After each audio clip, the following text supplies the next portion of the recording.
Hello again, and welcome to Aviation News Talk, where we talk general aviation with relevant news and flying tips for pilots and student pilots to help keep you safe. I'm Max Trescott. Now, we have a very full show today. After the news, we'll be talking about CFIT, or Controlled Flight into Terrain Accidents, and we'll shatter some of the myths around these accidents. And then we'll talk about a CFIT accident that occurred just 2 months ago that killed a local gentleman that I knew. Later, we have tons of your feedback and email you've sent, so thanks so much for sending that, as I love hearing from you and sharing it on the show. And I'll also tell you about my Black Friday purchases. Last week in episode 209, we talked with Jason Bialek about the new Honeywell Anthem glass cockpit, so if you didn't hear that episode, you may want to check it out. And if you saved a few bucks on Black Friday or Cyber Monday, I hope you'll consider using some of those savings to help support the show, as we are listener-supported and still ad-free. You can sign up as a member at aviationnewstalk.com/awesome, and I'll read your name on the show. This week in the news, older pilots are facing a new challenge. We have the details of a historic crash involving a plane and a Macy's Day Thanksgiving Day parade balloon. And finally, we have a dog ate my homework story involving a former air traffic controller. All this and more, and the news starts now. From Engadget.com, this is a follow-up to a story we've talked about before. AT&T and Verizon offer to limit 5G power over aircraft safety concerns. In a rare move to avoid a potential conflict with the FAA, AT&T and Verizon say they will limit the output power of their 5G cell towers for a period of 6 months while the agency investigates the effects of C-band spectrum on aircraft safety systems. The carriers made the offer last week in a letter they sent to the FCC. Quote, "While we remain confident that 5G poses no risk to air safety, we are also sensitive to the FAA's desire for additional analysis of this issue," AT&T and Verizon wrote. Should the FAA accept the proposal, the limit will extend to July 6th. AT&T and Verizon told the FCC they don't expect the limits to impact their services. At the start of November, both companies agreed to delay their C-band rollouts by 1 month to January 2022. Officials with the FAA worry that widespread use of C-band spectrum may interfere with the radar altimeter equipment used on some aircraft. Both AT&T and Verizon have a strong financial incentive to avoid any further delays to their C-band rollout. The two carriers spent a combined $68.8 billion to secure the necessary licenses for their mid-band buildouts and an additional $15 billion on the necessary infrastructure to take advantage of that spectrum. From generalaviationnews.com, the insurance woes of older pilots. A new survey finds there's a disconnect between the proficiency of older pilots and aircraft owners and their insurance coverage. The survey, sent to more than 30,000 pilots by the AOPA, found that older pilots who are just as safe, current, and proficient as any others continue to find their insurance policies unceremoniously dropped or canceled, or much more expensive just for being a day older than 70.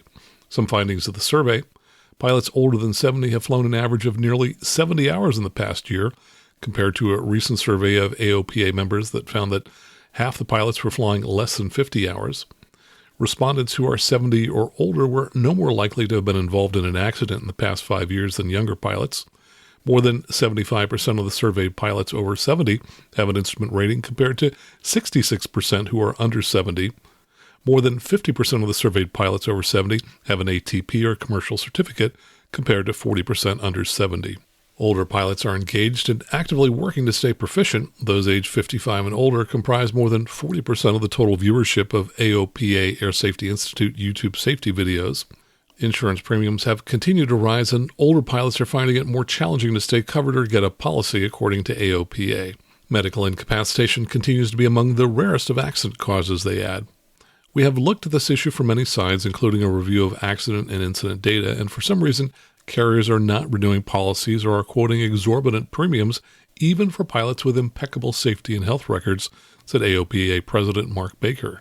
These decisions are being made solely based on some arbitrary age, which doesn't make sense. Baker and other AOPA leaders continue to remind carriers that age has little to do with proficiency and safety.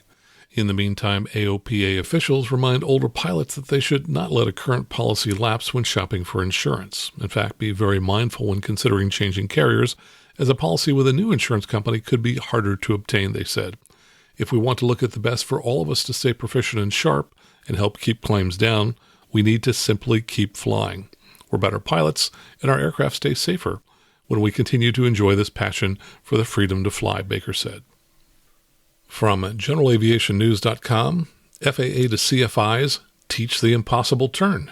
The FAA safety team released a notice on November 4th telling CFIs that they should teach the impossible turn. Now, this was a surprise to me, as the FAA has long had an accident prevention program brochure called The Impossible Turn, and the very first sentence in that brochure is, turning back is the worst possible action when the power plant fails during climb-out in a single. The new notice says flight instructors should demonstrate and teach trainees when and how to make a safe 180 turn back to the field after an engine failure. Instructors should also train pilots of single-engine airplanes not to make an emergency 180 turn back to the field after a failure unless altitude, best glide requirements, and pilot skill allow for a safe return. The notice then provides several references for CFIs, including a quote from AC 61-83J, which is the nationally scheduled FAA-approved FERC, or Flight Instructor Refresher Course. Under Section A.11.4, it adds to what we previously read, quote, this emergency procedure training should occur at a safe altitude and should only be taught as a simulated engine-out exercise. So what do they mean by safe altitude? Well, I guess that's up to you and I to figure that out. To me, it means that you don't start off by just taking off, climbing 500 feet, pulling the power, and then seeing if you can do a 180 back to the airport. Just going out and practicing this at low altitude right after takeoff can kill you, as it did a pilot and a non-CSIP flight instructor in a Cirrus SR20 in Lancaster, California. Now, I don't teach the impossible turn because I teach mostly in Cirrus aircraft, where we admittedly have a better alternative, which is the parachute. But if you're going to teach this, and I'm not recommending that you do, you want to start by overflying the airport at an altitude that's high enough that you can recover from a spin if you inadvertently enter one while attempting a turn back to the airport. And I will add that some testing that the Air Safety Institute did showed that only relatively small, very light aircraft were able to make this turn back. Heavier aircraft with higher stall speeds and larger turn radii, such as the Beechcraft and Cirrus, were unable to make the turn. From GeneralAviationNews.com, Aviation Survival Gear Kit introduced. Lightspeed Aviation has introduced its Aviation Survival Gear Kit, a pilot-designed emergency kit. The kit includes items that cover the basics of shelter, fire, water, first aid, and rescue, according to company officials. The items come in a military-style bag that's small enough to fit into a flight bag. Also included is the Aviation Survival Checklist Deck, a reference guide made up of 22 informational 4x6 cards with simple-to-follow checklists on topics ranging from first aid, fire, water, shelter, basic knots, and mental toughness tips. Now, coincidentally, I received an email from Lightspeed last week. It announced that, quote, this year when you buy a Lightspeed Zulu 3 ANR headset between now and January 4th, 2022, you will receive this Aviation Survival Gear Kit that we just talked about, which is valued at $129. So great time to go out and buy a new headset. Oh, and by the way, we have links to where you can purchase the Zulu 3 headset in our show notes and on the web at aviationnewstalk.com/210.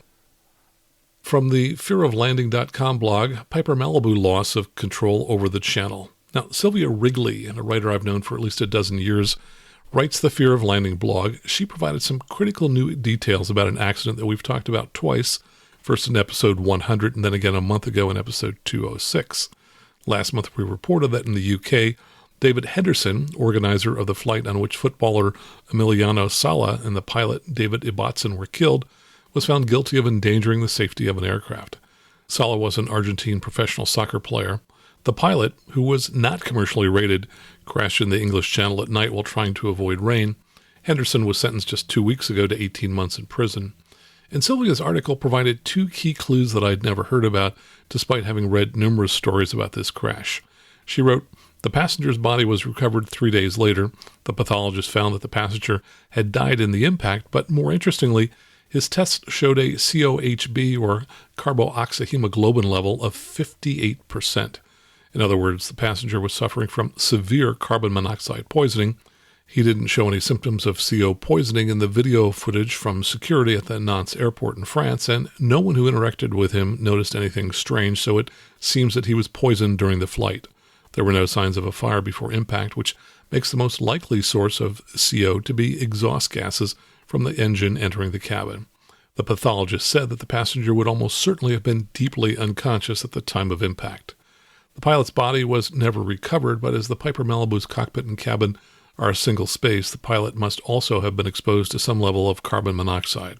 4 minutes before the accident, the pilot was speaking clearly and lucidly to ATC, so at this stage, at least, he was not suffering from extreme poisoning. However, his flying became very erratic over the next few minutes with high angles of bank and a number of altitude changes.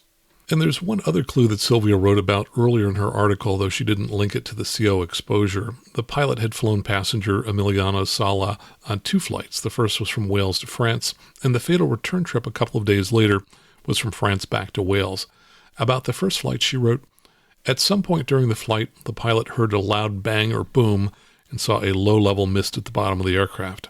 He pushed the throttle, mixture, and propeller control levers forward. The engine parameters were all within normal limits, and he continued the flight." Later, she wrote, "The mechanic said they communicated in French and that he understood that he was being asked to check the brakes. He said that he was satisfied that the brakes were fine, although the right pedal felt slightly firmer than the left. The pilot did not mention any other issues, and the mechanic did not fill in any documentation and was not paid for his advice." Now, as we've talked about in the past, a large bang or backfire can damage an exhaust system, possibly creating a leak that allows CO to enter the cabin. So if you ever have a large bang, you really need to have your exhaust system checked out, and you should be carrying a carbon monoxide detector. From GeneralAviationNews.com, applications open for $1 million in scholarships. AOPA has opened applications for its latest round of scholarships that are made possible through donations to the AOPA Foundation. More than $1 million in scholarship funds will be awarded to high school students, teachers, primary flight training students, pilots seeking advanced ratings and certificates, and aspiring aircraft mechanics, according to AOPA. The primary training scholarships include sport, recreational, or private pilot certification, while the advanced training scholarships include instrument ratings and higher certification levels. Another category of scholarships is available for aviation maintenance technician certification. Scholarships range from $2,500 to $14,000. The deadline to apply is February 11th, 2022. To learn more about each of the scholarship opportunities and apply, go to aopa.org. From raacp.org, Stuff a Plane Charity Toy Drive. Now, here's a creative approach that a local airport association is taking to expose people to aviation while helping others. So take a listen and consider borrowing some of these ideas for your local airport association or EAA chapter. It says, to support our local community this year, the Redlands Airport Association, which would be in Southern California, is hosting a charity toy drive to benefit the Salvation Army. The Salvation Army has been helping families with holiday needs since 1891. The toys collected will go to kids in the local area. We're collecting toys at convenient locations in the local community beginning November 1st through December 3rd at multiple businesses and City of Redlands facilities. These entities have volunteered to host a toy collection box. We really appreciate their support for our toy drive. Please drop off a new unwrapped toy at one of these locations during our drive. And then there's a photo of a great big huge pile of toys on the ramp parked next to what looks like a Cessna 310, and it says, "We will conclude our toy drive with a bang at the lobby of the Redlands Airport on December 4th from 10 a.m. to 2 p.m. EAA Chapter 845 will be holding a Young Eagles event that day starting at 9 a.m. Kids 8 to 17 can experience an aircraft ride at no cost and learn about aviation. Kids must be accompanied by an adult. We are hearing Santa Claus will stop by to say hi to the kids as well. Pilots from local airports are welcome to fly in, show off their plane, and donate a toy. The event is open to families and members of the local community. Come on out and enjoy the fun. Please bring a new unwrapped toy and support this wonderful campaign. The RAA will be cooking up a barbecue lunch starting at 11 and going until 2 p.m. Be a hero and donate a new unwrapped toy for kids in need. From thesun.com, here's a fascinating piece of Thanksgiving history that I read about over the weekend. It's all about the Macy's Thanksgiving Day Parade's most infamous balloon accidents. And they say at one point many years earlier, a 60-foot Tomcat balloon nearly caused a plane to crash. Despite Macy's spreading the word to New York and news outlets to warn pilots to keep away from the large balloons, one plane didn't steer clear of trouble. Well, this led me to search for more information, which I found in thevintagenews.com, which has this to say about the event. But for sheer drama, nothing comes close to a 1932 incident when the Macy's spectacle was upstaged by a life-and-death struggle that took place shortly after the parade ended in the skies above New York. Back in the day, the balloons were released into the sky to float away. Macy's officials, knowing the airspace would be filled with planes, issued a stern warning to pilots who might be tempted to use the helium-filled characters for target practice. This did not deter a plucky 22-year-old student pilot, Annette Gibson of Brooklyn. At 4 p.m. on November 24th, a half hour after the parade was over and the balloons released, Gibson and her flight instructor, Hugh Copeland, flying at about 5,000 feet above Queens, spotted a 60-foot yellow-striped Tomcat balloon directly in their path. Gibson, ready for some fun, wasn't about to swerve, announcing, "I think I'll have a piece of its neck." With that, Gibson proceeded to steer the plane straight into the enormous feline. Upon impact, the fabric of the balloon wound itself around the left wing of the aircraft, causing the plane to go into a fierce tailspin toward the ground. Gibson switched off the ignition to prevent the plane from catching fire if and when it crashed. As if things weren't dire enough, the cabin door flew open and Gibson almost falling out of the plane. Miraculously, her foot caught in her safety strap and she managed to pull herself back in. Thousands of people on the ground watched the unfolding events, mouths agape. As the plane continued to dive, the two pilots switched seats and Copeland grabbed controls of the plane. At about 250 feet above the rooftops in Rosedale, Queens, Copeland turned on the ignition and miraculously landed the plane at Floyd Bennett Field in Brooklyn. The tattered remains of poor Tomcat floated around the New York City area, souvenir hunters grabbing pieces of the balloon as they sprinkled down.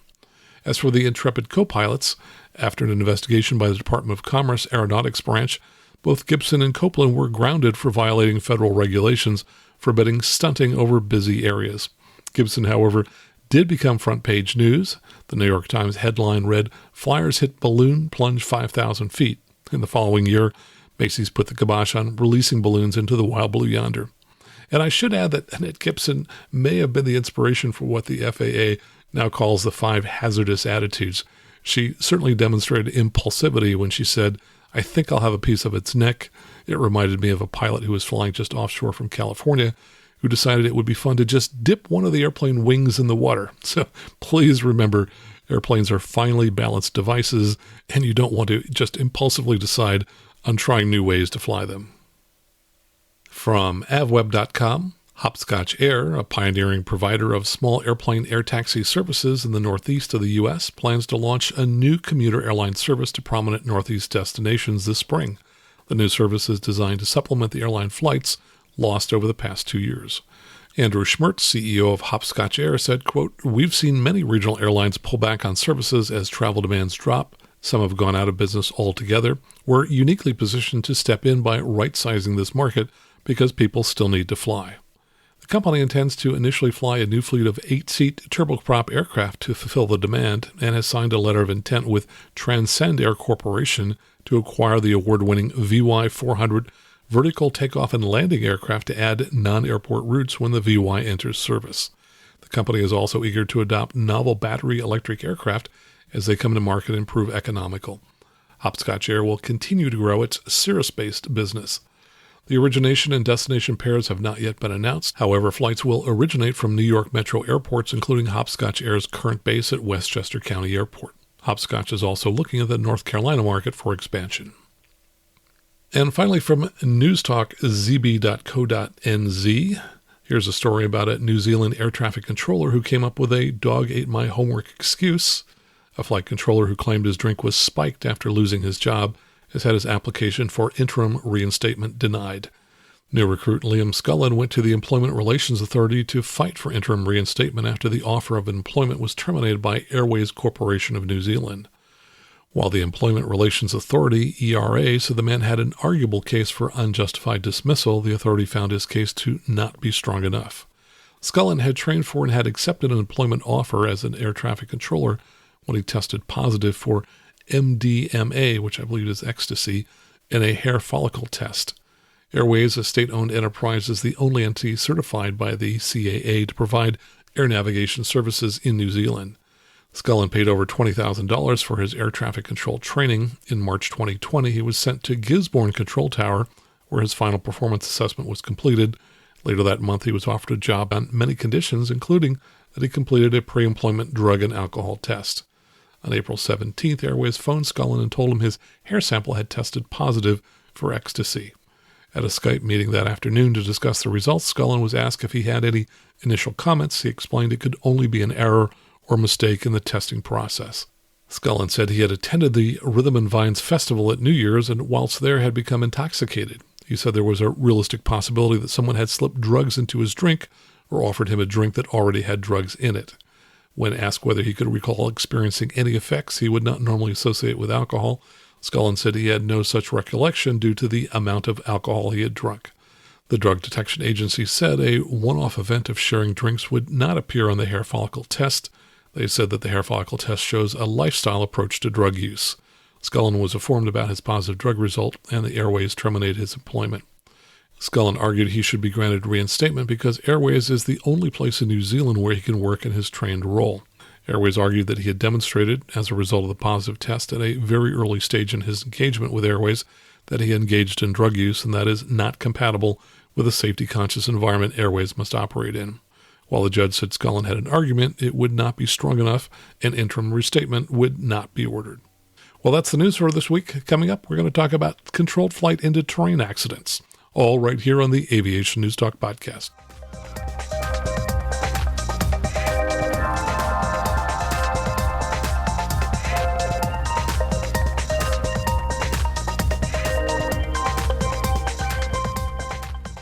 Well, let's talk about CFIT accidents and some common myths about them. I've talked on previous episodes about two pilot friends of mine who died in separate airplane accidents this summer.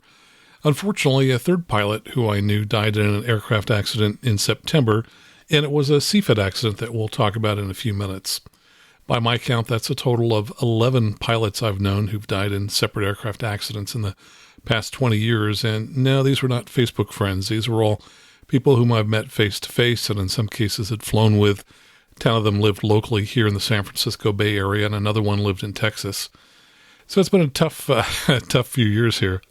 My thanks to Mega supporter Kent Mazia for contacting me to let me know about this most recent accident and for sharing a lot of the details that go well beyond the preliminary Ntsb report. Interestingly, this CFIT accident fits with a number of the characteristics of most CFIT accidents. Earlier this month, the FAA posted an article online called CFIT and Over-Reliance on Automation, and I'd like to first read a portion of that article and talk about myths surrounding CFIT accidents. The article says, technological advances in situational awareness have dramatically reduced the number of GA, controlled flight into terrain, or CFIT accidents. However, the General Aviation Joint Steering Committee, or JSOC, has found that reliance on automation is a precursor to CFIT events. They found that automation use contributed to visual meteorological condition, VMC, and instrument meteorological condition, IMC, accidents in day and night flight conditions. Awareness of automation limitations and pilot proficiency in flying with and without automation are key to safe flight operations. CFIT is defined as an unintentional collision with terrain, the ground, a mountain, a body of water, or an obstacle, while an aircraft is under positive control. Most often, the pilot or crew is unaware of the looming disaster until it is too late. CFIT most commonly occurs in the approach or landing phase of flight. In a typical year, there are about 40 CFIT accidents, about half of which are fatal. Accidents where the aircraft is out of control at the point of impact are not known as CFIT. Rather, they are considered uncontrolled flight into terrain. Similarly, incidents resulting from deliberate acts, such as terrorism or suicide by the pilot, are also not considered to be CFIT. How does CFIT happen? And then they give a pop quiz. CFIT accidents occur primarily at night, true or false? Surprisingly, the answer is false. It's logical to think that CFIT accidents usually involve inexperienced pilots in dark night and or IMC. In reality, though, more than 75% of CFIT accidents in a typical year occur in daylight, and more than half of those are in visual conditions. Although pilots involved in most CFIT accidents are not instrument rated, more than 30% hold an instrument rating. As far as CFIT accident precursors, continual visual flight rules, VFR, into IMC is the deadliest, proving fatal in most cases. The JSOC group did a study on a group of 41 CFIT accidents. 11 or 25% of these accidents were preceded by continued VFR into IMC, and all of them were fatal. 6 of those pilots were instrument rated, 5 were not. Another big factor in CFIT accidents is wire strikes. You might think most wire strikes are confined to agricultural flying, but more than half do not involve this type of operation. Accident data also show that wire strikes often occur below 200 feet above ground level. If you've got to fly low, give yourself some room. A little extra altitude, even 500 feet, will keep you above 90% of the wires. Other top causes of CFIT are IFR procedural mistakes, such as flight below minimum en route altitude, descent below MDA or minimum descent altitude, and unrealistic aircraft performance expectations, e.g. high-density altitude, tailwinds on approach. To avoid these pitfalls, make sure you're in compliance with all aspects of the clearances you accept and the procedures you fly. Equally important is to thoroughly research the environment you plan to operate in, especially at high altitudes and or with shorter obstructed runways. Another key precursor for CFIT is a pilot's over-reliance on automation. This can lead to pilot complacency and degraded hand-flying competence and confidence. Automation is by no means a bad thing. Today's autopilots with associated navigational equipment can greatly reduce cockpit workload and help pilots fly with greater precision and accuracy. However, pilots must be keenly aware of an automation system's capabilities and limitations.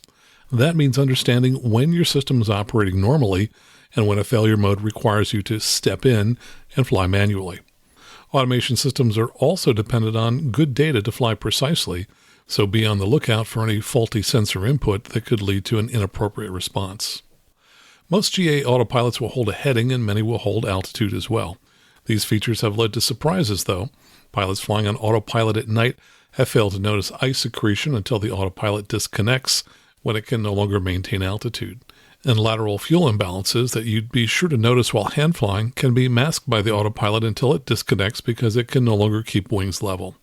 Many GA autopilots also lack the ability to integrate aircraft position and terrain information, so it's imperative to maintain adequate terrain and obstruction clearance when hand flying or on autopilot. The most insidious aspect of automation is its propensity to breed complacency and erode pilot confidence. The more time we spend on autopilot, the less time is available to maintain our hands-on skills. Instrument approaches on autopilot are so precise that it's tempting to let George do it all the time. But how would you feel if George decided to take a break in the middle of an instrument approach? Strive to achieve a balance between hands-on and automated flying. Tips and best practices. Here are some tips for a successful human-automation relationship. Understand how your automation works and how it behaves when it isn't working. Understand where your automation is getting its information and how it will respond if that info is missing or flawed. Know all the ways to quickly disconnect your automation and revert to hand flying. Practice hand flying regularly to keep your skill and confidence levels high. Sim works well too. Commit to regular proficiency training like the Wings FAA pilot proficiency training. And now let me read a portion of the Ntsb preliminary report about this accident. On September 22, 2021, about 16:24 Mountain Time, a Piper PA-28R-200 November 3906 X-ray was substantially damaged when it was involved in an accident near Page, Arizona. The pilot was fatally injured and the passenger sustained serious injuries. The airplane was operated as a Part 91 personal flight. ADS-B data obtained from the FAA captured the airplane's climb out at 12:11 Pacific Daylight Time, about 1 nautical mile north of its departure airport in San Martin, California, which, by the way, is just south of Silicon Valley and about a 45-minute drive from my home. The altitudes below were obtained from the ADS-B data. The airplane slowly turned to the southeast as it continued to climb. At 13:02, the airplane reached a cruise altitude of about 12,000 feet MSL and subsequently turned to the south about 15 minutes later, at which time it arced around the southern base of the Sequoia National Forest. At 15:28, the airplane descended to about 7,700 feet MSL while passing north of Las Vegas, Nevada. The airplane then descended further about 16:15 while 30 nautical miles west of the Page Municipal Airport, which is PGA, descending to 7,250 feet MSL, which was about 1,100 feet above ground.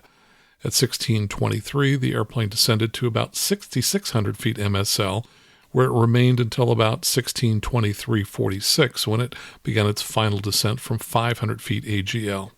The final ADS-B data point was captured at 16:24:15, when the airplane was just 200 feet AGL at about 0.5 nautical miles northwest of the accident site. The airplane was located about 11 nautical miles west of the airport on a mesa at an elevation of 6,150 feet. The airplane came to rest at a level altitude on a heading of 227 magnetic. The first point of impact was identified by a 12-foot tall juniper tree and several broken tree branches. A debris path was marked by parallel ground scars that began about 20 feet forward of the first point of impact and was oriented on a heading of 155 degrees magnetic. The main wreckage marked the end of the debris path and was located 62 feet beyond the first point of impact. The nose and main landing gear had collapsed and the fuselage was flush with the ground. The nearest weather reporting was from the destination airport, Page Field, about 12 miles away. Skies were clear and visibility was 10 miles. Temperature was 30 degrees C, dew point -4, and the winds were light at just 6 knots. Now I'm going to read from Kent Mazia's email to me about the crash. He wrote, "My really good buddy Jim Peterson, former SCAPA board president and board member for many years, died last Wednesday in a crash in his aircraft. The crash occurred en route from San Martin, California to Page, Arizona. It was unfamiliar territory for Jim as he had not flown there before. He crashed about 10 nautical miles from the airport. His wife survived the crash as well as their 2 dogs. It appears Jim would have had a chance to survive if he had not packed a 100-pound small outboard motor behind his seat unsecured. This is what killed him in the crash. From what I learned from talking to his wife, they were flying along lower than usual when on approach that she thought, well, okay, we are low, but we are always low on approach. Then she noticed that there was a ridge in front of them and thought that, well, that's far enough for Jim to fly over. And a few minutes later, Jim started pressing buttons on the panel on his gauges, saying, oh crap, this can't be happening, oh crap. Then he grabbed the flaps bar and was pulling it up and down, and then we crashed. Jim's wife sustained a broken nose and a disc that required surgery. She is doing well. The dog survived as well. It appears to me that they flew into the rising terrain on the Paria Plateau at nearly 120 miles per hour in a flat attitude. The FAA investigator said the gear was up when they landed. Apparently the aircraft slid and hit a boulder and then made a very hard jolting stop. The engine ran for about 90 minutes after the crash. Apparently the propellers completely separated from the nose, but the engine kept running until it ran out of gas. And then Kent writes, I am surmising the following. 1, he was flying too low, not sure why, but maybe he was concerned about the steep flight path from the edge of the plateau into Page Airport. 2, he seemed to be flying below 6,500 feet near the crash site, as the crash site is at around 6,500 feet. 3, it was a hot afternoon, about 4 p.m., and there most certainly were some thermal updrafts and downdrafts, though his wife tells me that it was a smooth, normal flight. ATC, however, said there were some low-level wind shear and or thermals in the area. 4, it could be he was flying on autopilot and he could not take it off fast enough to avoid hitting the earth. 5, I'm not sure about the flaps up and down he was doing, maybe to get a little bit of lift. 6, looking at FlightAware, it does seem even as he was descending around Colorado City from 11,500 feet to 7,500 feet and then lower, there were 300 to 500 foot per minute oscillations in his vertical speed, which could indicate some thermals. Then ADSB lost him and he flew onto the crash site. And just to clarify that, there was a gap in the ADSB data, though ADSB did pick up the last couple minutes of the flight. 7, he had just signed off with Albuquerque Center VFR advisories a few minutes or so before the crash. Well, I really want to thank Kent for sending me that email. I did some further research and I came across an article published by KSL.com, which is a TV station in Salt Lake City. Jim's wife, Uta, was quoted as saying, quote, it was very, very quick. All of a sudden, Jim, I could tell he was getting upset. She said he started to maneuver the airplane, hit a bunch of buttons on the dashboard, and then the next thing I know, we're on the ground. After crash landing, Peterson became pinned in the co-pilot's seat where she was sitting. I feel like I got run over by a freight train, said Peterson, who's still recovering from the crash. I have a lot of injuries. I broke my nose. I have a really big seatbelt burn on my shoulder. I broke my sternum. I broke a couple of ribs. I broke my collarbone. I'm pretty much black and blue all over my body. While sitting there in the plane, Peterson didn't know what to do. She said there was no way out and no way to call for help because there was no cell service. Then suddenly her phone rang, and it was her friend who was picking her up from the airport checking on her. She credits that call to divine intervention that saved her life. Rescuers found her and took her to a hospital in St. George. Quote, there is absolutely no reason that call should have gone through, said Peterson. Now, one of the interesting things about this particular accident is how similar it is to most of the approximately 40 CFIT accidents that occur per year. The FAA article said CFIT most commonly occurs in the approach or landing phase of flight, and this was certainly in the approach phase as they were approaching the airport. More than 75% of CFIT accidents occur in daylight, and more than half of those are in visual conditions. This accident occurred in daylight in visual conditions. The FAA also found that automation use contributed to CFIT events, and it's fairly apparent that Jim was most likely using the autopilot. We can reasonably infer that from the ADS-B data, which shows that the altitudes and headings were flown very consistently, which is typical of autopilot use. Also, his wife's comment that he, quote, started pressing buttons on the panel just before impact suggested he was trying to either program the autopilot to climb or perhaps to turn it off. I can't think of any other buttons a pilot would be pushing at that time if they were about to fly into terrain, so I'm fairly sure that would have been the autopilot. I don't think we'll ever know why Jim was flying so low.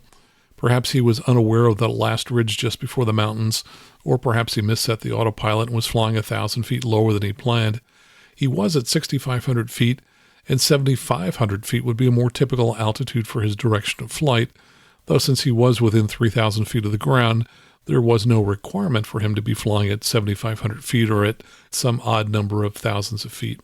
It's possible when he was pushing buttons at the end that he was frantically trying to program his autopilot to climb. Usually it's much faster to simply disconnect the autopilot and take over manual control of the airplane. In this case, an immediate manual climb might have helped. Pumping the flaps probably didn't help, and it may have hurt, especially if he was reaching the full flaps position. Adding one notch of flaps might give a brief bump up in your altitude, but I would expect you to lose that altitude as soon as you took the flaps off. And if the autopilot was still on in altitude hold mode, pumping the flaps wouldn't have changed the altitude at all. As Kent correctly pointed out, Jim might have survived if the 100-pound outboard motor behind him had been secured. Kent indicated that the airplane hit a boulder, and the Ntsb report said the plane came to a halt just 62 feet beyond the point of first impact. Now, ideally, you want to decelerate an aircraft over the longest possible distance so you can slowly dissipate the aircraft's energy and reduce the G-force impact that the pilot and the passengers feel. A sudden stop like this would turn any unsecured heavy object into a missile. And if you remember nothing else from this accident, please remember to secure heavy objects in an aircraft so that if you do have an accident, they don't become missiles. I knew Jim because he was the president of SCAPA, the South County Airport Pilots Association. I give presentations to SCAPA every couple of years, and Jim has often been the one to contact me about speaking there. Jim was also the owner of the Rocky Mountain Sheepskin Airplane and Automotive Seat Cover Company based in Morgan Hill. He was just 57 years old, and may he rest in peace. Coming up next, my updates and your emails, right here on the Aviation News Talk podcast.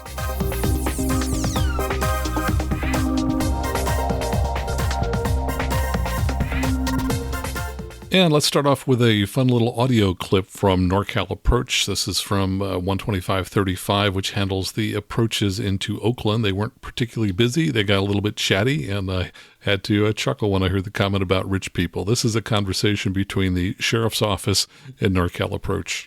Guess nobody's flying because they knew you were controlling, Chelsea. Yeah, they hear my voice and they stay away. No, the weather's been working well for us so far. Yeah, I see it starting to move in.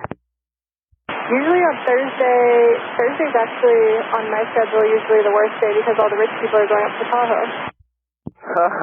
That makes sense, okay. What are you flying for Alpha? We've been trying to figure it out. So you guys always put the tag in as a Skylane, but we're a stationary, we're a 206. And what do you do out there? We just sit up here pretty much in fly circles and answer calls for the sheriff's office, basically, all the way down to Fremont to Berkeley and then out to the Altamont. So it's for the Alameda County, for the sheriff's office, you just like fly over freeways or something? Yeah, we have a super nice camera on the side of it, and then I got a guy in the back who operates it, and we basically, like, if there's like a car chase or something, we'll follow it and then call it out, or if there's something else like that. They better get you out of all of your tickets that you get. I hope so, exactly. And NorCal Alpha 2, looks like we'll be relocating to a call about 6 miles to the west of Livermore by the 580-680 interchange. Alpha 2, Roger, resume on navigation. Oh, no, Alco 2. And I wish I recorded my flights because I miss a lot of funny things. When I do hear them, I go out to see if they're available at liveatc.com, and this particular one was, so I thought I'd share it with you. If you hear something funny and have a good recording of it, feel free to send it along. Now let's go to our good news department. Congratulations to Patreon supporter Victor C. He just recently passed his private check ride, and if you've passed something recently and you'd like to share that with us, let us know. Now, I thought I would share this with you. This is something that I see almost everyone doing wrong all the time. It's not a big deal, but I thought I would mention it. Generally, people are pouring the oil incorrectly from a bottle into the airplane. You think, really? How could that be? Well, when oil first started coming out in plastic bottles many years ago, I remember that the cap and the spout were right in the middle of the bottle. But somewhere along the line, the design was changed, and now virtually all oil bottles have the cap and spout along the left edge or the right edge of the bottle, not in the center. Now, when I first saw that design, I thought it was odd, but I quickly figured out the right way to pour. And I've never actually read about the right way to do it or heard anyone else mention the right way to do it. But the answer is simple. If you think about one of those large 2.5-gallon water bottles that you might buy that you lay on their side and that have a pull-out spout on the bottom, to make those bottles work well, the instructions tell you to take a sharp knife and poke a hole in the top of the bottle. If you do that, the water flows out smoothly from the spout. If you don't do that, the water flow is interrupted every second or two by air working its way back up the spout in the opposite direction from which the water is flowing, and you can hear the water chugging instead of flowing smoothly. Well, the hole you cut in the top of the bottle serves the same purpose as the air vents on the fuel tanks in your airplane. If one or more of those fuel tank vents gets blocked, the fuel flow from that tank will eventually stop and the engine will quit. As gas flows from the tank, it creates a vacuum, which is the empty space that's left behind from the fuel that flowed out. And that vacuum will eventually get strong enough to stop the flow. And the same principle applies when you're pouring oil from the bottle. Typically, I see people take the bottle and put the spout on the low side and put that directly into the engine. Well, when you do that, you're going to see the air going clug, clug, clug, clug, clug as it tries to flow back in the opposite direction of the oil flowing out. But if you just reverse the bottle in your hand so that the spout is at the highest point of the bottle, then you're going to find that air is able to easily go back in through the spout and the oil will pour out smoothly and it won't go glug, glug, glug, glug, glug. Simple thing, but it makes a small difference. Well, I have a fun week coming up. I'm headed out to Knoxville later this week to pick up a brand new Vision jet and fly it back to California with the owner. We'll then spend some time training together in the jet to help him get ready for his type rating training in January. As you know, the Vision jet is my favorite aircraft to teach in, so I'm really looking forward to that. I mentioned at the beginning of the show some Black Friday and Cyber Monday purchases. I've been wanting to shoot some more video from the air, and usually I just use my iPhone. But I decided to go ahead and buy a GoPro Hero 10 since there are some good deals available on that camera right now. I'm hoping it arrives in time for the trip to Knoxville, as I'd like to shoot some video on that trip coming home. Now, those deals for the GoPro are still in effect as I release this episode on Cyber Monday, so if you're interested in getting a new GoPro camera, you may want to check out the deals at GoPro.com. I also just ordered a new CO detector from SensorCom. They have two models, the AV8 and the AV8 Pro. By searching online, I found a discount code for 20% off, which I believe was EAA20. That's EAA20. If that doesn't work, just search online to see if you can find another discount code. I went for the AV8 Pro version as it has a vibrating alarm. I like that idea, as in the past I've clipped my CO monitor to my shirt where I have to purposely reach for it to see what the CO levels are. And I just figured, well, with a vibrating alarm, it would probably alert me sooner, and the Pro version was just $30 more. Also, last week, now this was not a Cyber Monday special, but just something I've been thinking about for a long time, I sent my Lightspeed Zulu 3 headset back to the factory to have it converted from the dual GA plugs to the LEMO plug version. Almost all the planes I fly these days have the LEMO plug, which powers the headset from the aircraft so that you don't have to put batteries in the headset. Now I get about 25 hours from a set of AA batteries in my Zulu 3, but I fly 500 to 600 hours a year, so I go through a lot of batteries. And fortunately, I have another Lightspeed headset with GA plugs that I can use if I'm in an airplane that doesn't have a LEMO connector. So I'm looking forward to not having to put new batteries into my headset every couple of weeks when I get the headset back from the factory, so that'll be nice. And now here's some listener email. This comes from Brendan, who writes, Max, I'd like to make a small correction to episode 206. When you discussed separation, you said the tower is never responsible for separation. This is not true in some cases that I'd like to point out. For example, with a jet departure from any towered airport, the controller is responsible for the 6,000 feet in airborne separation. This requires that the jet needs to be at least 6,000 feet down the runway and airborne before another aircraft can land on the same runway. Even if the landing aircraft has the jet in sight, the controller is responsible to maintain the separation requirement. Another example is Chicago O'Hare or Teterboro Airport, where the tower provides radar separation to aircraft inside a 5-mile and 6.5-mile distance, respectively. If the tower provides a vector at either of these facilities, the tower is responsible, albeit jointly, for separation. It's hard to get one by you, Max, so I have to when I can. Excellent work, as always, from Brendan. And yeah, I guess my mistake was using the word never. I was thinking of aircraft flying in the pattern being sequenced by the tower as they were arriving to the runway. Here Brendan's talking first about departures and also about towers that are coordinating with radar facilities. So yeah, Brendan, I'll give that one to you. Just have to be careful when I use the word never. And here's an email from Trevor Moody. This is regarding episode 207. He says, Max, I enjoyed the hypoxia episode. As someone who spends a lot of time in the teens in an unpressurized Diamond DA-42, the risks associated with this are often on my mind. I thought I'd mention an accessory I came across this year that I have been very impressed with. It came with my DA-42, but I doubt I would have considered one if it hadn't come with the airplane. The Mountain High EDS O2D2 has been a game changer for me. It's a pulse demand system that sits between the O2 tank and the cannula. It has a number of safety features that I feel mitigate the risk with traditional continuous flow systems. Loud audible and visual alerts if O2 is not connected or is not flowing for some reason. These alerts will occur during a failed startup test and also during flight. Apnea alert. If the pilot or passenger stops breathing or is breathing through their mouth, the device beeps loudly to remind them to breathe. I didn't realize, but when I'm concentrating intently on something, my breathing rate slows down a lot. The device is a good reminder to keep my breathing rate regular. Altitude trigger. You can set the system on the ground and program it to start when the airplane reaches 5,000 or 10,000 foot pressure altitude, so it's set and forget.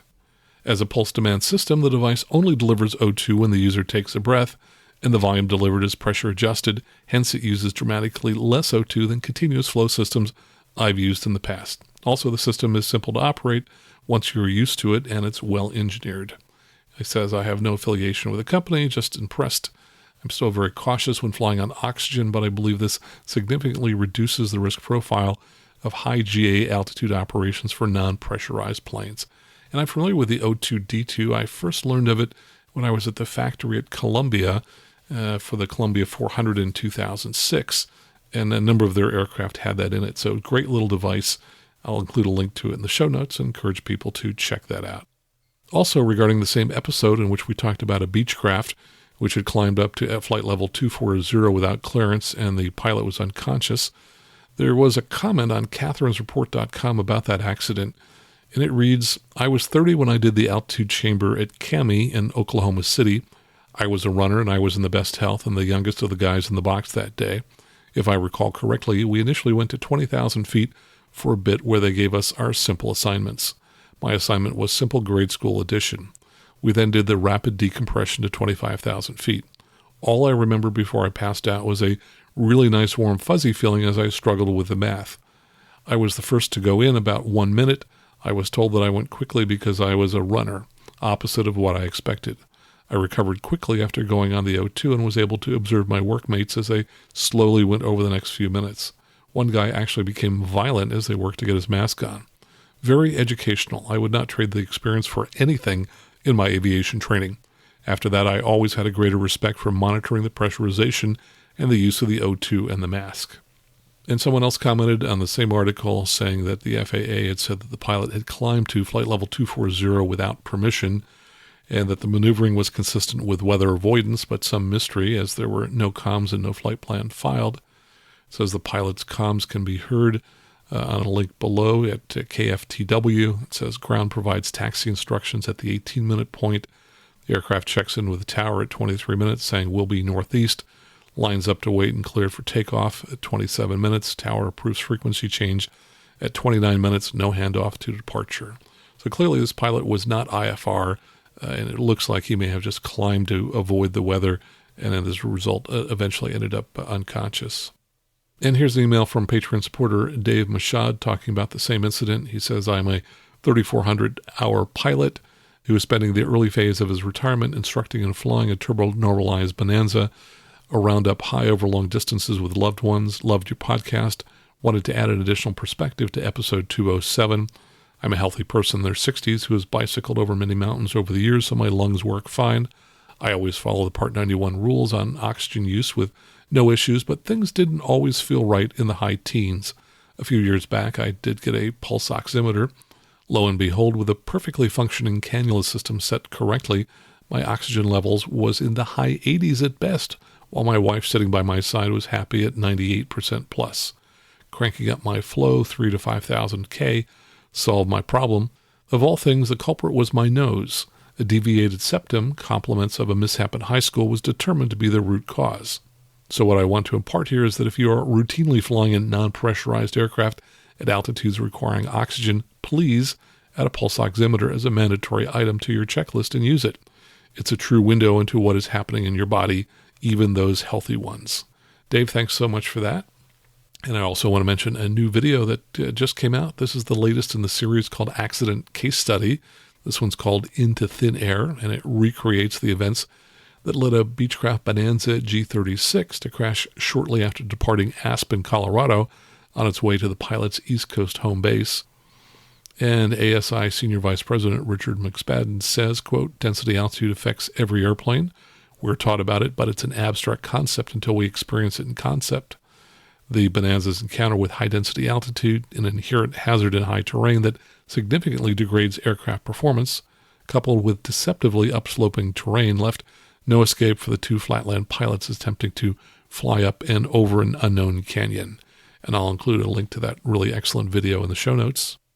And here are a couple of emails about episode 208, where we talked with Catherine Cavagnaro about 36 different things you can do to improve your flying. An email from Patreon Scott Minnick says, the recent podcast with Catherine was excellent. You guys had a great vibe going. When you talk about slowing down, it reminded me of a saying that my CFI taught me that has really stuck. Slow is smooth, smooth is fast. Whenever I find myself hurrying through something while flying or pre-flighting, I repeat that and find that it saves errors that inevitably happen when rushing. All the best, Scott. And here's another email from Patreon Srinivas. Voss says, I really enjoyed your last podcast when you spoke with Catherine. I have an observation and a question related to the topic of approach speeds. I recently got checked out in the Diamond DA40, and I noticed that the POH and all the checklists are very clear that the key speeds, such as VX, VY, final approach, etc., are very dependent on the weight of the airplane, and they are clearly specified. As an example, the recommended final approach speed can vary from 58 knots at 1,874 pounds to 73 knots at max gross weight. My memory of the Cessna 182 POH is that it just says 60 to 70 knots, but doesn't provide more guidance than that. I looked at the SR20 POH, and I think it says 80 knots. Is there something about the DA40 which makes it more sensitive to different weights? Is there any reason that the other manufacturers haven't provided this kind of specific guidance? Is it perhaps because low-wing airplanes in general are more likely to float if they're too fast? Thanks, Voss.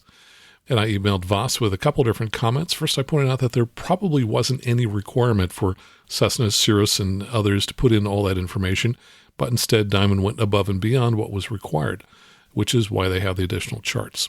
Now, I also told him something that I read about years ago in the FAA's safety program brochure called Landings Part 2.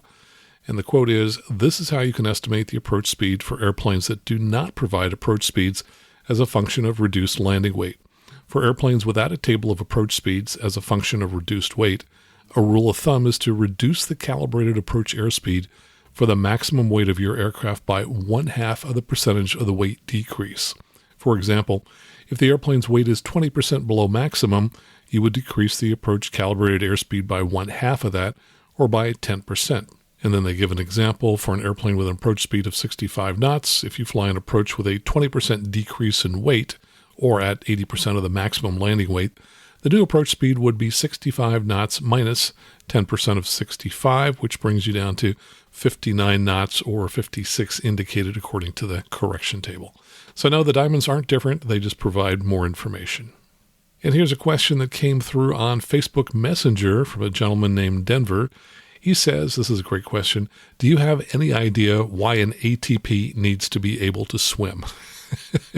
Now, fortunately, he provided a reference for this, and it was a screenshot that says requirements. Check out the basic requirements to find out if you're eligible to join the Wizz Air Pilot Academy. Unrestricted right to live and work in the EU or in countries with an operating base. Minimum high school degree completed. Minimum age of 18 years. Fluent English. Valid Class 1 medical. Ability to swim 50 meters without any help. And I wrote back to Denver and said, no, that's not an FAA ATP requirement. And you can find the requirements for the ATP at FAR 61.159. I did say it's possible that that's a requirement to get an ATP in the EU, but that more likely Wizz Air Pilot Academy is in Europe, and they train pilots for the airline, so they can set any requirements they'd like. And I mentioned it would be interesting to see just how an examiner would test your ability to swim on an ATP check ride, unless, of course, you're flying a seaplane and fell out of the airplane or something like that. And here's a message from patron supporter Patrick Pullis, who is out of Australia. He provided a link to flightsafetyaustralia.com, which says chilly warning for summer flyers. It says icing is a year-round hazard, and it talks about an accident that occurred on December 19th, 2019. A turbine-powered Cessna P210 departed Bankstown Airport in Sydney for a private flight. Shortly after reaching cruise altitude of about 18,000 feet, the Cessna encountered icing. The pilot requested and was granted a clearance to descend to 16,000 feet. During the descent, the pilot deactivated the propeller de-ice and engine ice protection systems. Another engine ice protection system, which functioned automatically when the aircraft was pressurized, continued to operate. At 16,000 feet, the pilot made several track deviations to avoid entering cloud. The pilot also took several photographs, including one which showed ice on the leading edge of the left wing and pitot. Then the engine stopped and could not be restarted. The ATSB concluded the Rolls-Royce 250 turbine had ingested ice after one of the engine ice protection systems was turned off. As the engine suddenly cooled, it underwent rotor lock caused by differential cooling that temporarily locked the turbine. Knowing the risk of rotor lock, the pilot had attempted a restart within about 5 seconds of shutdown before cooling could begin. This was unsuccessful, and the pilot declared Mayday and was directed to a nearby airport.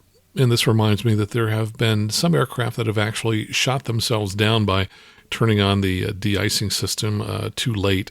For example, the University of North Dakota had a Citation that was flying doing some icing research in Alaska, and I believe that the pilot forgot to turn on the de-icing switch, and when he did, it melted the ice and sent it into the engines of the Citation, causing that Cessna jet to crash. Now, there were no injuries because they crashed on some nice snowy terrain.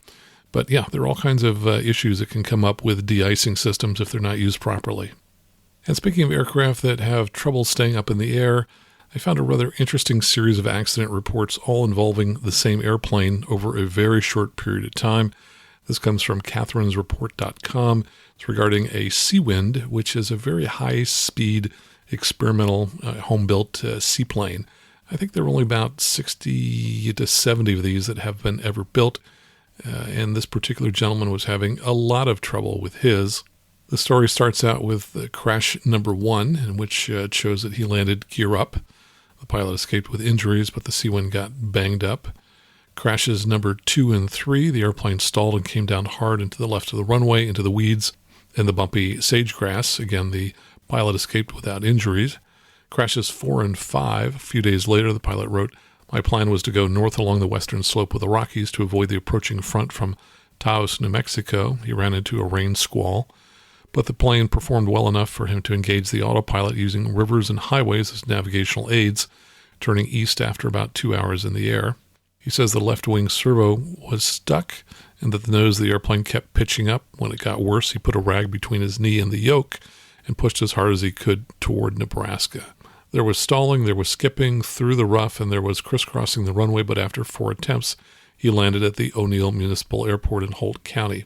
I forced it to the ground and off into the grasses, eventually back into the runway and taxied to an awaiting golf cart and an airport manager and wife team that got me to calm down from shaking. Crash number 6. The hydraulic pressure gauge was registering 0 and the fuel gauge showed an uneven supply. He radioed the airport to ask whether there was a spotter on the ground who could look up as he passed and let him know if the landing gear was down. The engine sputtered, the gauge showed less than 4 gallons of fuel, and he was pretty sure the landing gear under the nose wasn't down. He says, I landed with both mains and held it off as long as I could, and then the nose hit, and the plane skidded down the runway a few hundred yards to a stop at the edge of the pavement, but well before the end of the runway. No injuries, the damage was repairable. Crash number 7. This was a day later. The plan was to head south over Lake Michigan. Per his promise to the FAA, he wrote in his diary he'd leave the landing gear down for the 25-minute flight. As luck would have it, there was a presidential TFR, and he had to wait for the TFR to be lifted before he could depart. In flight, the engine sputtered, and the pilot smelled something burning. He had just passed Beaver Island and was out over open water and turned back, hoping to land at the island's airport. But the wing flaps weren't responding, and the hydraulic pressure gauge read nil. The pilot said he had no choice but to attempt his first water landing. I glanced over the sun and realized I could judge my altitude with the glittering of the sun over the small ripples of the water. But, per his promise to the FAA, the landing gear was still down. And for those who aren't familiar with this, if you have a seaplane, the landing gear has to be up if it's amphibious when you land on the water. He says the gear caught the water and the plane went forward and with a big splash went nose down vertically and into the water. For a few seconds, he was staring straight down into the deep, and then the plane popped up. He sent out a distress call, checked himself for injuries, and tried to focus. Pilot wasn't sure how much time passed before he saw a U.S. Coast Guard rescue boat headed his way. By then, the cockpit was full of water. The plane was sinking. So all of these events apparently happened between June 26th and July 2nd of this year, 2021, starting off in California. And all I can say is I think I would have stopped flying this airplane long before crash number 7. And here's an email from Patreon supporter Paul Shevland, who also sent me the correct pronunciation for his name. Thanks for that, Paul. It says, Max, I just found your show. I don't know what took me so long to find it. I'm a pilot and instructor for a major airline, but I'm also a DPE and work with a large flight school in southern Minnesota. I also actively instruct in GA. I found your topics right on the mark. Can I tell everyone I run into in GA about your show? Keep up the great work. It's much appreciated. Thanks so much for that, Paul. And here's a message from Troy Bainbridge, who's our newest mega supporter. He says, Hi, Max. I found your podcast years ago through the Airplane Geeks podcast that you're a co-host on and have been slowly and methodically listening from episode 1 to current. I really feel that your content is life-saving and timely, something that I recommend to all my pilot buddies and clients.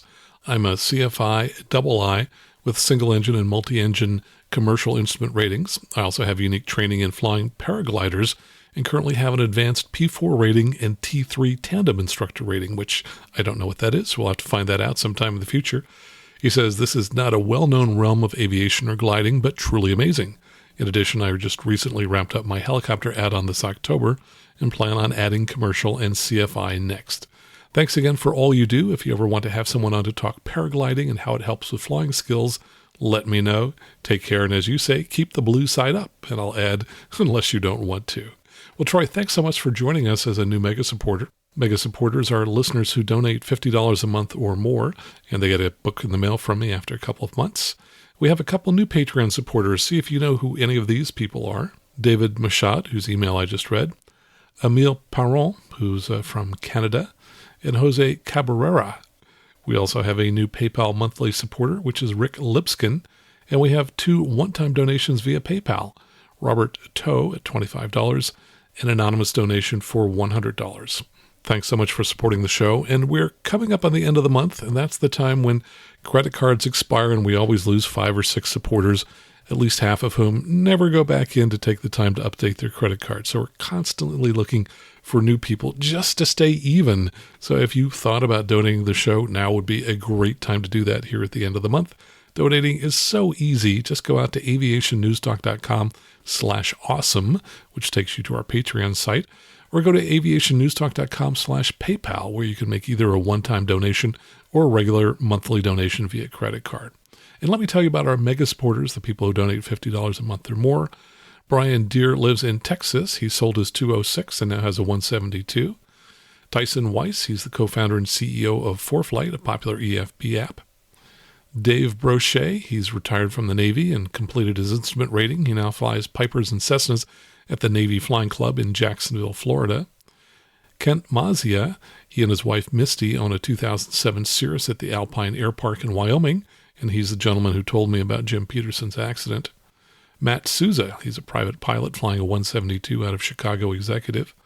Victor Vogel lives in Central PA and flies a Cirrus. Tim Delaney, a wealth manager in Eagle, Idaho, flies a Turbo SR22. Stephen Elop flies a Turbo 182 and a Citation CJ3+. He's now the CEO of Digital.ai, company focused on enterprise agile software development tools. Mike Williams, president of TCB Composites, which makes composite spinners and bulkheads for GA aircraft. He flies a 172. Seth Lake, we have him coming up on the show in just a week, where he'll be talking about risk management. He's a DPE giving check rides and specializes in teaching the multi-engine rating. You can find out more about getting your multi at vsl.aero. Rick Miller, he instructs in the Cincinnati area of the Uncontrolled Flight Training Center. He also flies with private owners of Pipers, Cessnas, Beechcraft, and Cicadas. He's looking forward to teaching full-time someday, but he's still working full-time. Justin Winter, who brokers real estate on Lake Kiwi, South Carolina. He flies a SR22. Carl and Ann Rossi of Maine Cooncat Aviation, who have a pair of Cessna T240s and a 2021 Piper M350 on order. Johnny McDade, who is a singer-songwriter, musician, and record producer who travels back and forth between Ireland and the U.S. Jim Goldfuss, he's a commercial pilot, training for his CFI and II at the Republic Airport on Long Island, New York. If you're looking for a ground instructor, you can find him on his Facebook page at Ground.9, and he can help you out in person or via Zoom. Vincent Salimi, he is now the mayor for the city of Pinole, California. He's the owner of Salimi Construction Management in San Francisco and the president of the Concord Flying Club, the oldest continually operating club west of the Mississippi. Jim Hopp, he's a CFI, and he teaches at Advantage Aviation at the Palo Alto Airport. Joseph Sheehan flew in the Navy for 8 years, now has a few hundred hours in his new Vision jet. Josiah Freeman, working on his instrument rating. Dylan Caldwell, he's a doc, an AME at the Naples Municipal Airport in Florida.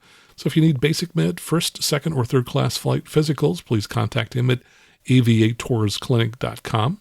William Birch donates to the show in the memory of his son, Lieutenant J.G. Wallace Birch, who was a naval aviator. Don Hakela with Professional Instrument Courses. They conduct 10-day instrument courses, IFR finish-up, and IFR refresher courses at iflyifr.com. Don Dillman is a professional pilot who runs an airline flight department.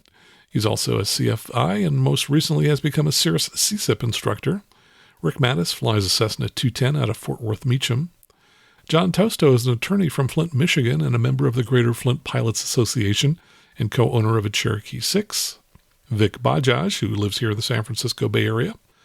Mark Holzbach lives in southwestern PA and is a longtime aviation enthusiast who wants to get his private after he retires in a few years. He runs bodandsteel.com, which makes industrial fasteners. Tim Crawford flies a DA-40 out of Crosswinds Aviation at the Oakland County Airport north of Detroit. He runs a company called BrainSpring that helps kids with dyslexia. Greg Van, we've had him on the show. He's a senior AME at the Mayo Clinic in Rochester and host of the Mayo Clinic Clear Approach podcast that talks about medical issues for pilots.